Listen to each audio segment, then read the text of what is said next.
G'day and welcome to Hef's Beer Reviews, and the first of a series of videos where I am going to rank in my order of preference as many Australian macro lagers as I can. And first cab off the rank is the iconic silver bullet, the Reschs Pilsener. Now, the reason why I've chosen to review Reschs Pilsener today, being Anzac Day, of course a very special day for all Australians and New Zealanders and Turks for that matter. Reschs is a very nostalgic, I guess, brand for many New South Welshmen.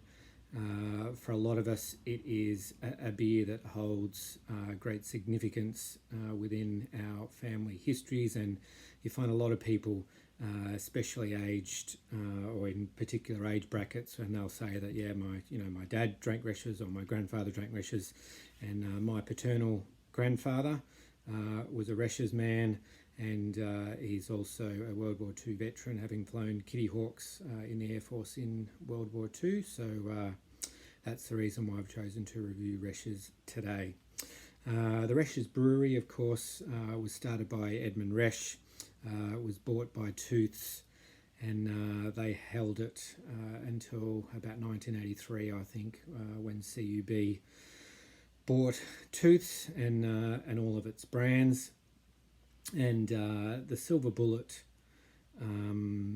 wasn't seen for about 15 years prior to about 18 months ago, and the great work by the Reschs Appreciation Society, who you can look up on Facebook, campaigned and were successful in that campaign in having the silver bullets returned. Full disclosure, I am a card-carrying member of the Reschs Appreciation Society. They do a lot of great work in terms of raising money for charity, in particular Movember. I think they've raised tens of thousands of dollars for that charity through the sale of merchandise and auctioning off particular items, etc. So as I said, look them up on Facebook. They do a lot of great work. Reschs is a brand that CUB's kind of let go by the wayside. It's certainly been neglected in terms of advertising. It's one that even in the 90s, late 90s, there was still a lot of Reschs products around, with Reschs Pilsener, Reschs Draft on tap. Reschs Dinner Ale was still available, and I will be involved in a collaboration, hopefully in the next few weeks, in reviewing the newly relaunched, although perhaps only a limited run, of Reschs Dinner Ale. You had Reschs Real, which was a little bit lower in ABV, and in my mind at least was kind of a competitor to Tooheys Red in the late 90s. You know, it was $20 a case for Reschs Real, or the 30-can blocks were available. Reschs Smooth was a dark ale served on nitro that was available, which I was a massive fan of. But anyway,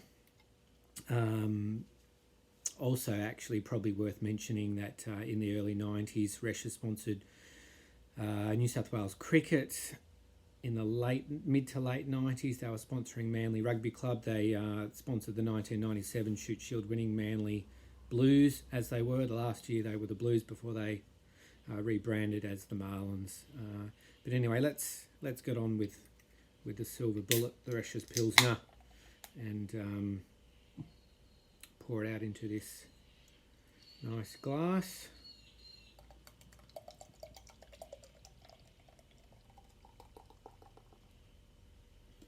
And hopefully we'll follow it up in the coming weeks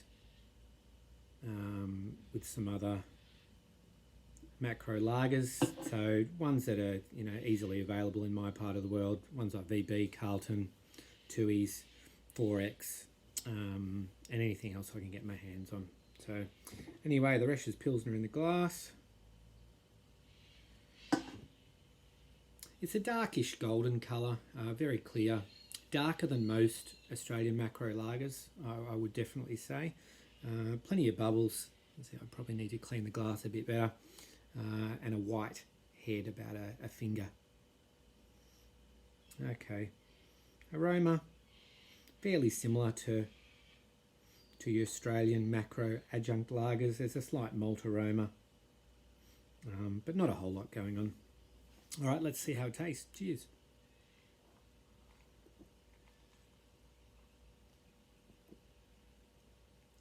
Alrighty. Look, it's very easy drinking. It's very crisp. It's very refreshing, like most lagers, especially Australian lagers. Medium in terms of body, I would say.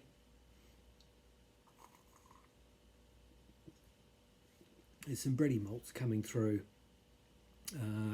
Not much bitterness to speak of. There is a little bit of hop presence there.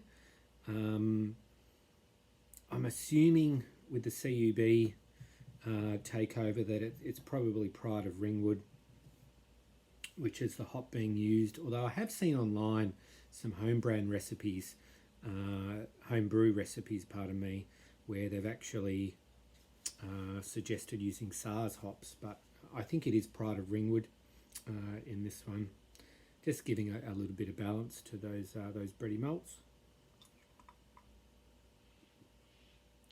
Yeah, but very smashable, very sessionable. The 375ml can, the Silver Bullet, 4.4% these days. I think it used to be 4.8 or somewhere in that vicinity. 4.4 these days, just 1.3 standard drinks in the can.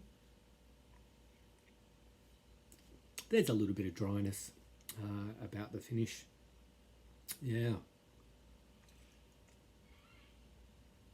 But yeah, you could certainly throw a few of these back.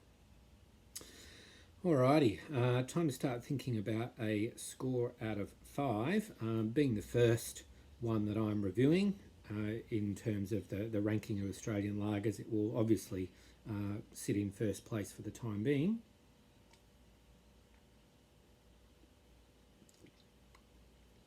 Look, for an Australian macro lager, an adjunct lager, for what it is, I think it's a really good one. I really do. It's certainly one of the better ones. So in terms of a score out of 5 for an Australian macro lager, I'm going to have to give it a 5 out of 5. In that category, it's a 5. Not a lot to fault about it. I guess in terms of the price point, it's not a great price point. For a case, you're paying these days between $50 and $60, which I really don't understand why. It should be less than that. Obviously, there's the taxation involved, but compared to other CUB beers, you know, who knows? So there you go. Being Anzac Day, I hope you've all had a good day, and that you've commemorated the day in the appropriate manner. So Reschs Pilsener, 5 out of 5, and see you next time on Hef's Beer Reviews. Thanks for watching, and also see you next time, or sometime soon, hopefully, for the ranking of the next Australian macro lager.